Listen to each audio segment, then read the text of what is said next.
Chapter 29. It was a hard summer for Martin. Manuscript readers and editors were away on vacation, and publications that ordinarily returned a decision in 3 weeks now retained his manuscript for 3 months or more. The consolation he drew from it was that a saving in postage was effected by the deadlock. Only the robber publications seemed to remain actively in business, and to them Martin disposed of all his early efforts, such as pearl diving, the sea as a career, turtle catching, and the Northeast trades. For these manuscripts he never received a penny.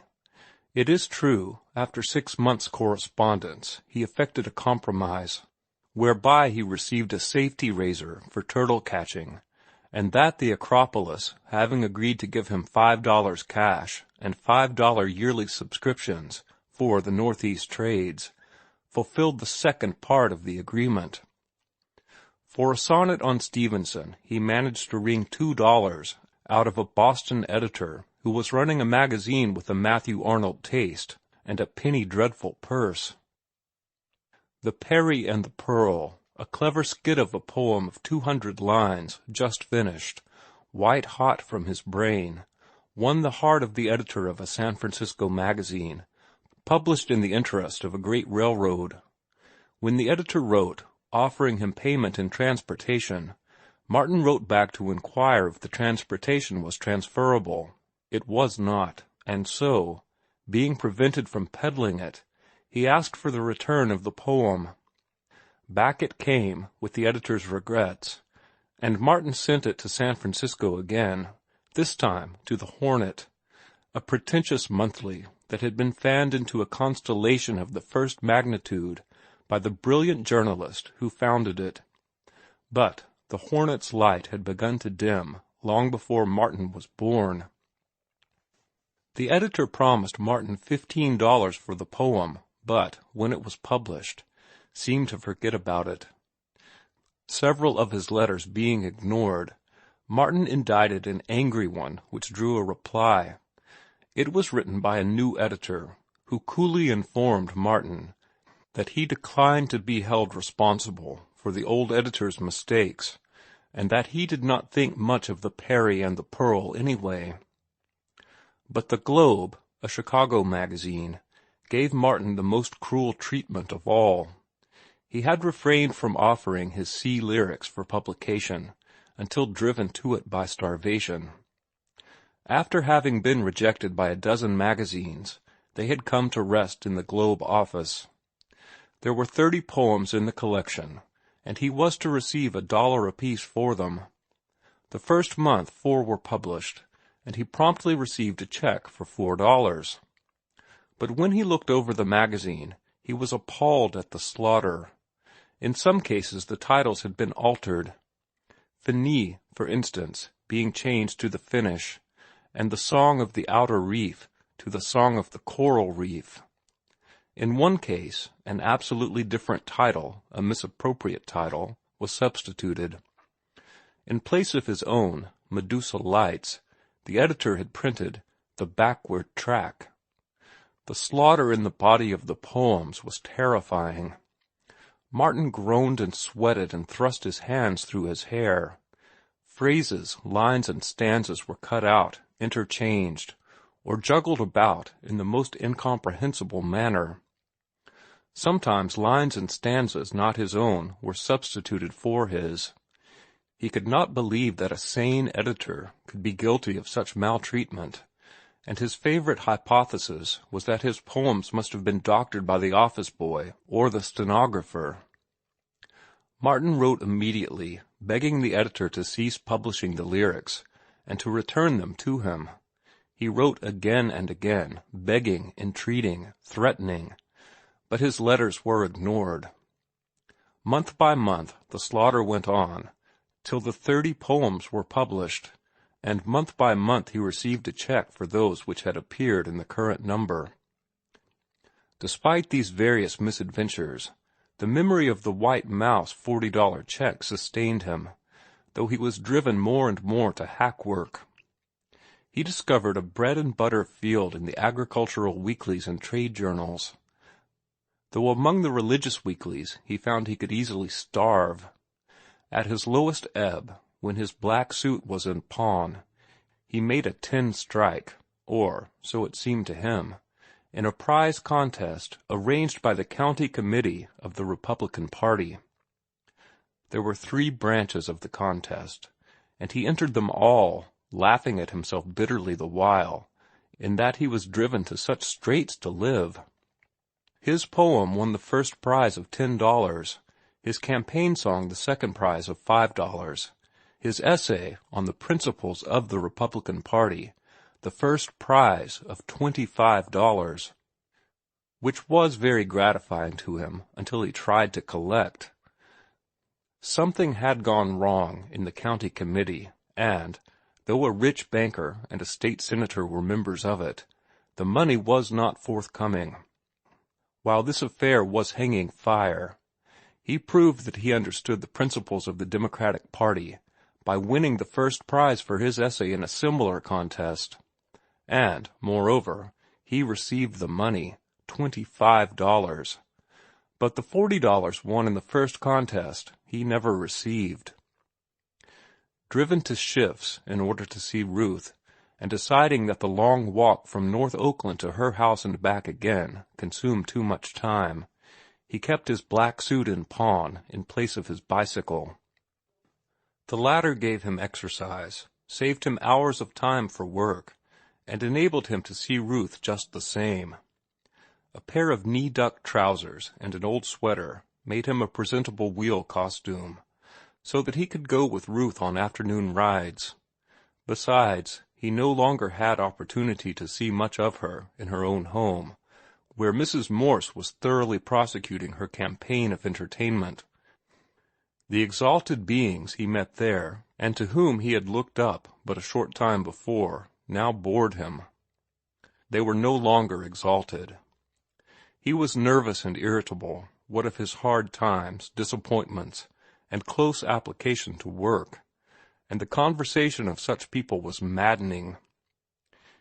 He was not unduly egotistic. He measured the narrowness of their minds by the minds of the thinkers in the books he read. At Ruth's home he never met a large mind, with the exception of Professor Caldwell, and Caldwell he had met there only once. As for the rest, they were numbskulls, ninnies, superficial, dogmatic, and ignorant. It was their ignorance that astounded him. What was the matter with them? What had they done with their educations? They had had access to the same books he had. How did it happen that they had drawn nothing from them?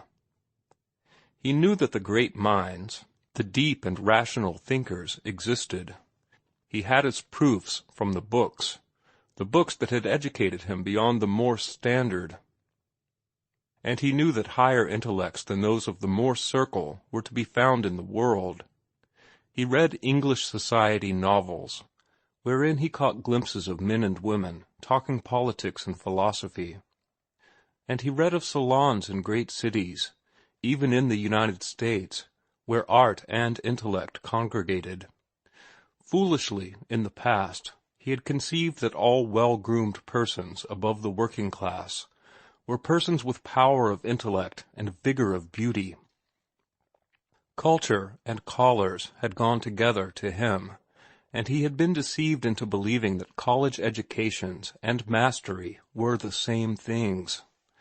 Well, he would fight his way on and up higher, and he would take Ruth with him. Her he dearly loved, and he was confident that she would shine anywhere.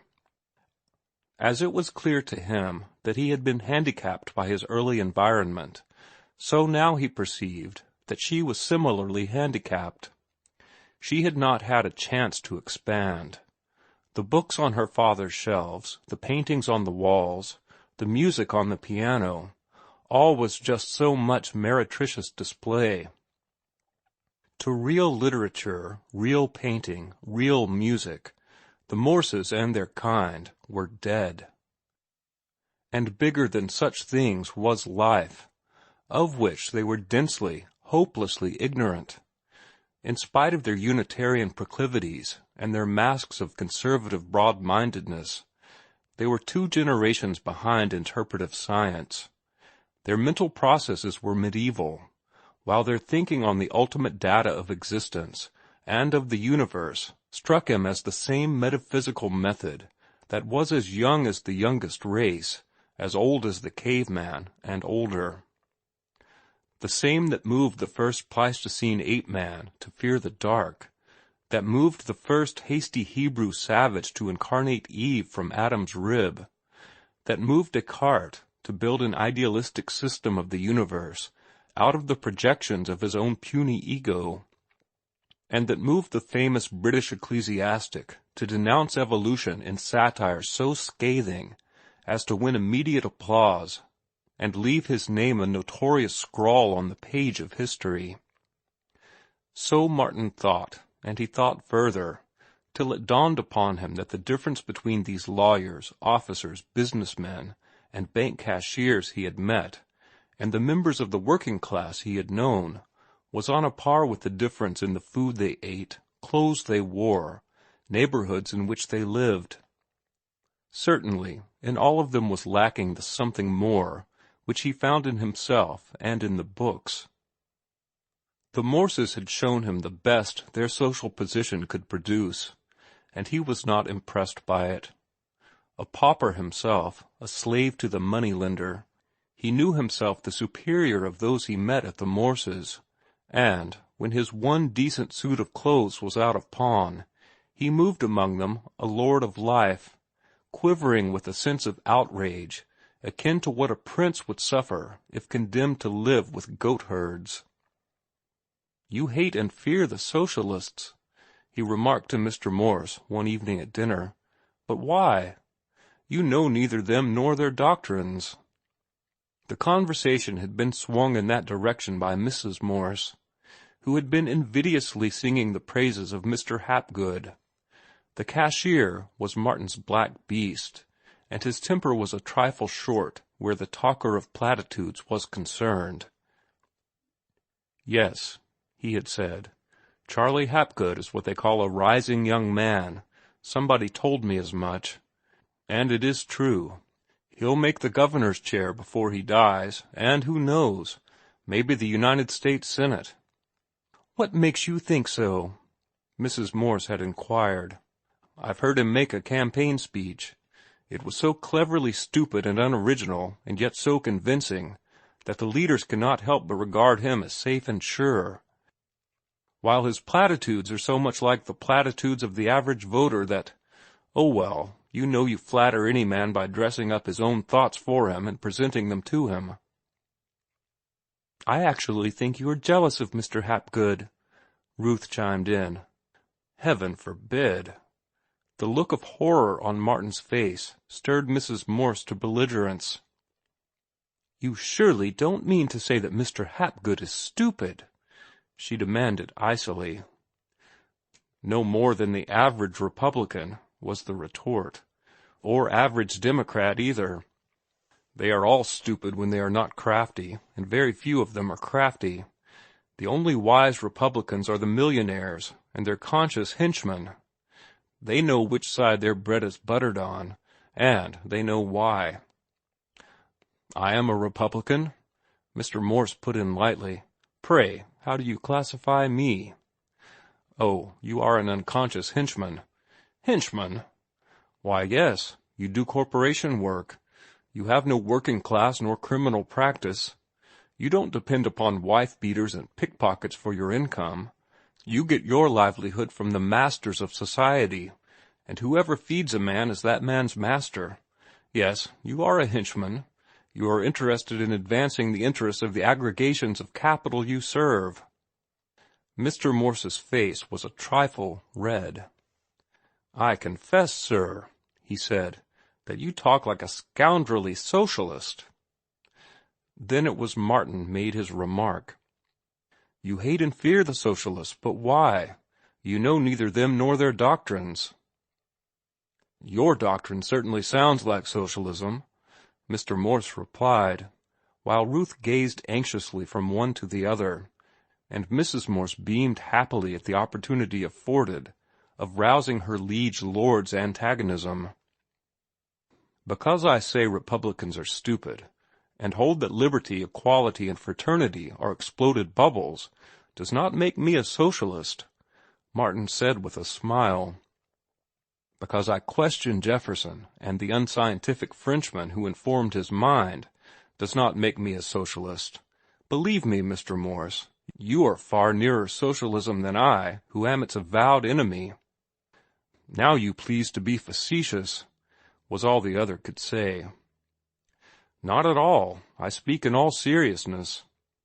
You still believe in equality, and yet you do the work of the corporations, and the corporations from day to day are busily engaged in burying equality. And you call me a socialist because I deny equality, because I affirm just what you live up to. The Republicans are foes to equality, though most of them fight the battle against equality with the very word itself, the slogan on their lips. In the name of equality, they destroy equality. That was why I called them stupid. As for myself, I am an individualist. I believe the race is to the swift, the battle to the strong. Such is the lesson I have learned from biology, or at least I think I have learned. As I said, I am an individualist, and individualism is the hereditary and eternal foe of socialism. But you frequent socialist meetings, Mr. Morse challenged. Certainly, just as spies frequent hostile camps. How else are you to learn about the enemy? Besides, I enjoy myself at their meetings. They are good fighters, and, right or wrong, they have read the books. Any one of them knows far more about sociology and all the other ologies than the average captain of industry. Yes, I have been to half a dozen of their meetings, and that doesn't make me a socialist any more than hearing Charlie Hapgood orate made me a Republican. I can't help it, Mr. Morse said feebly, but I still believe you incline that way. Bless me, Martin thought to himself. He doesn't know what I was talking about. He hasn't understood a word of it. What did he do with his education, anyway? Thus, in his development, Martin found himself face to face with economic morality, or the morality of his class, and soon it became to him a grisly monster.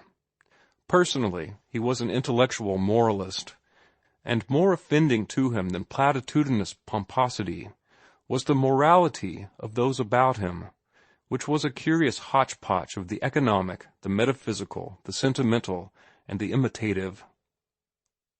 A sample of this curious messy mixture he encountered nearer home.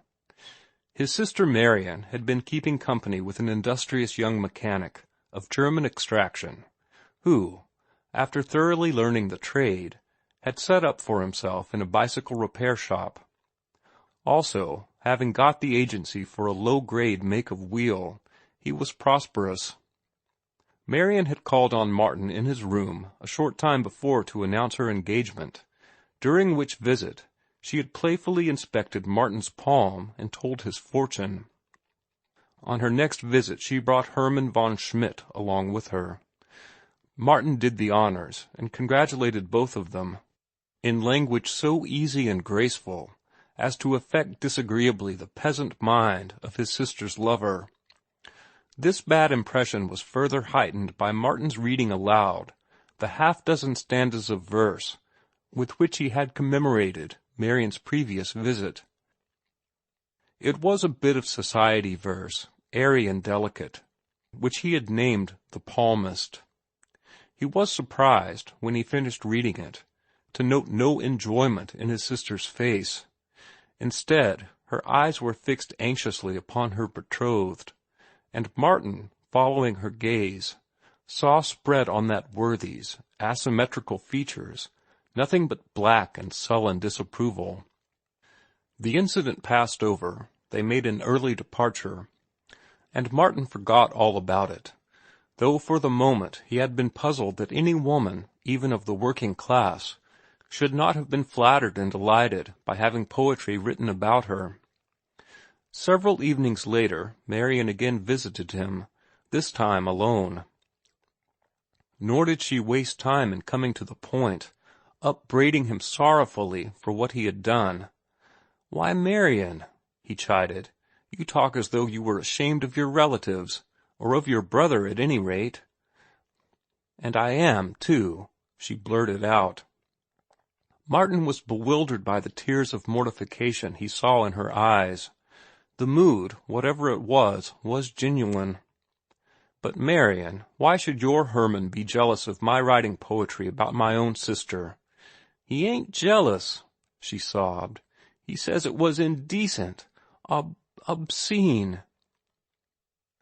Martin emitted a long, low whistle of incredulity, then proceeded to resurrect and read a carbon copy of the palmist.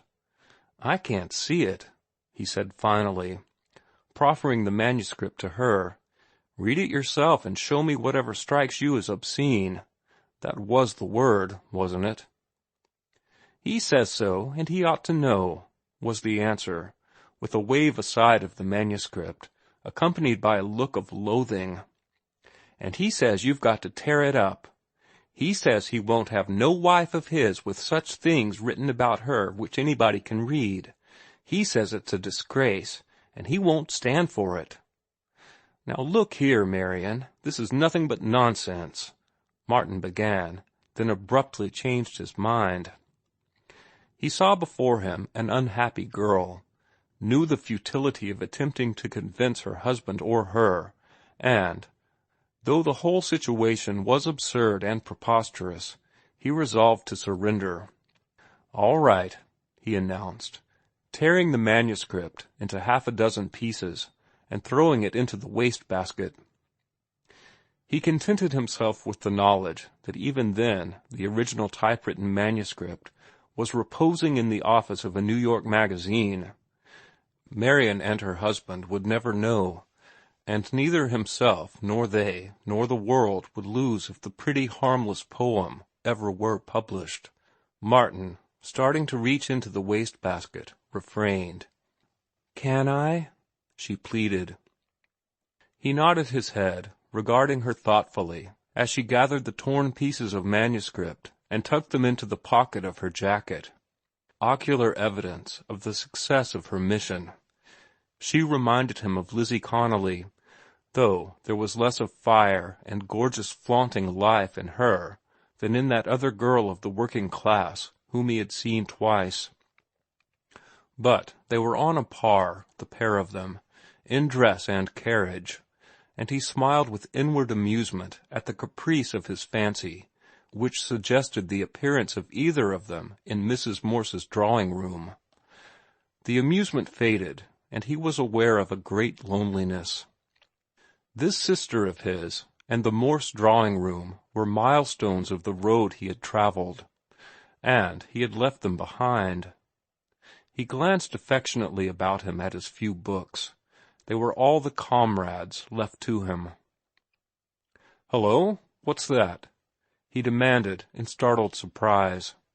Marian repeated her question. "Why don't I go to work?" He broke into a laugh that was only half-hearted. "That Herman of yours has been talking to you." She shook her head. "Don't lie," he commanded, and the nod of her head affirmed his charge. "Well, you tell that Herman of yours to mind his own business, that when I write poetry about a girl he's keeping company with, it's his business, but that outside of that he's got no say. Understand?" "So you don't think I'll succeed as a writer, eh?" he went on. "You think I'm no good, that I've fallen down and am a disgrace to the family." "I think it would be much better if you got a job," she said firmly, and he saw she was sincere. "Herman says—" "Damn Herman!" he broke out good-naturedly. "What I want to know is when you're going to get married.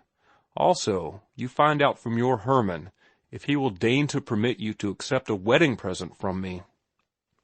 He mused over the incident after she had gone, and once or twice broke out into laughter that was bitter as he saw his sister and her betrothed, all the members of his own class and the members of Ruth's class, directing their narrow little lives by narrow little formulas, herd creatures, flocking together and patterning their lives by one another's opinions, failing of being individuals and of really living life because of the childlike formulas by which they were enslaved. He summoned them before him in apparitional procession. Bernard Higginbotham arm in arm with Mr. Butler, Herman von Schmidt cheek by jowl with Charlie Hapgood, and one by one and in pairs he judged them and dismissed them. Judged them by the standards of intellect and morality he had learned from the books. Vainly he asked, "Where are the great souls, the great men and women?" He found them not among the careless, gross, and stupid intelligences that answered the call of vision to his narrow room. He felt a loathing for them such as Circe must have felt for her swine. When he had dismissed the last one and thought himself alone, a late comer entered, unexpected and unsummoned. Martin watched him and saw the stiff rim, the square cut, double-breasted coat, and the swaggering shoulders of the youthful hoodlum who had once been he. "You were like all the rest, young fellow," Martin sneered. "Your morality and your knowledge were just the same as theirs. You did not think and act for yourself. Your opinions, like your clothes, were ready-made. Your acts were shaped by popular approval. You were cock of your gang because others acclaimed you the real thing. You fought and ruled the gang, not because you liked to, you know you really despised it, but because the other fellows patted you on the shoulder.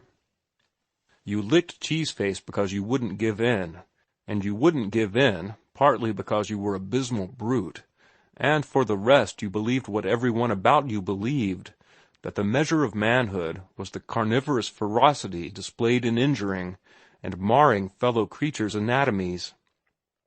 Why, you whelp, you even won other fellows' girls away from them, not because you wanted the girls, but because in the marrow of those about you, those who set your moral pace, was the instinct of the wild stallion and the bull seal. Well, the years have passed, and what do you think about it now?" As if in reply, the vision underwent a swift metamorphosis. The stiff rim and the square cut vanished, being replaced by milder garments. The toughness went out of his face, the hardness out of his eyes, and the face, chastened and refined, was irradiated from an inner life of communion with beauty and knowledge. The apparition was very like his present self, and, as he regarded it, he noted the student lamp by which it was illuminated, and the book over which it pored. He glanced at the title and read, "The Science of Aesthetics." Next, he entered the apparition, trimmed the student lamp, and himself went on reading The Science of Aesthetics. End of chapter 29.